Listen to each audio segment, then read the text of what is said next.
ராஜேஷ் வழக்கில் நாளை தீர்ப்பளிக்க உள்ளதாக அண்மை செய்தி வெளியாகியுள்ளது. பெண் எஸ்பிக்கு பாலியல் தொல்லை அளித்த வழக்கில் விதிக்கப்பட்ட தண்டனை எதிர்த்து ராஜேஷ் மேல்முறையீடு வழக்கில் நாளை தீர்ப்பு வழங்க உள்ளதாக சென்னை உயர்நீதிமன்றம் தெரிவித்துள்ளது. அண்மை செய்தியாக பார்த்துக் கொண்டிருக்கிறோம். இது குறித்த விரிவான விவரங்களை செய்தியாளர் கிருஷ்ணா வழங்க கேட்கலாம். கிருஷ்ணா, விவரங்களை பகிர்ந்து. வணக்கம்.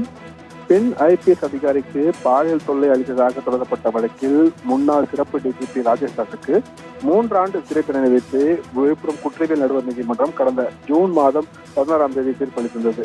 இந்த தீர்ப்பளித்து ராஜேஷ் தாஸ் விழுப்புரம் மாவட்ட முதன்மை அமர்வு நீதிமன்றத்தில் மேல்முறையீட்டு மனு தாக்கல் செய்திருந்தார். இந்த மனு மீதான தீர்ப்பானது வருகிற ஜனவரி 6ஆம் தேதிக்கு அறிவிக்கப்படும் என விழுப்புரம் முதன்மை அமர்வு நீதிமன்றம் அறிவித்திருந்தது. இந்த நிலையில் விழுப்புரம் முதன்மை அமர்வு நீதிமன்றத்தில் உள்ள வழக்கின் விசாரணையை வேறு நீதிமன்றத்திற்கு மாற்ற கோரி ராஜேஷ் தாஸ் தரப்பில் சென்னை உயர்நீதிமன்றத்தில் மனு தாக்கல் செய்யப்பட்டிருக்கிறது.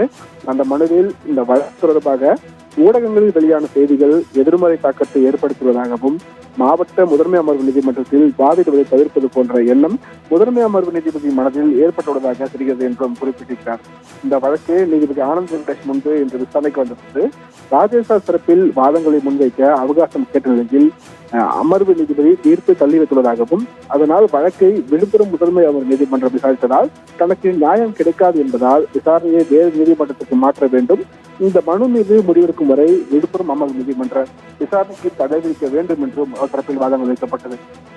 இந்த வாதங்கள் அனைத்தும் கேட்டுக்கொண்ட நீதிபதி இந்த வாதங்கள் முடிவடைந்ததால் இந்த வழக்கின் மீதான தீர்ப்பை நாளை வழங்குவதாக நீதிபதி ஆனந்த் வெங்கடேஷ் தெரிவித்திருக்கிறார். அரசு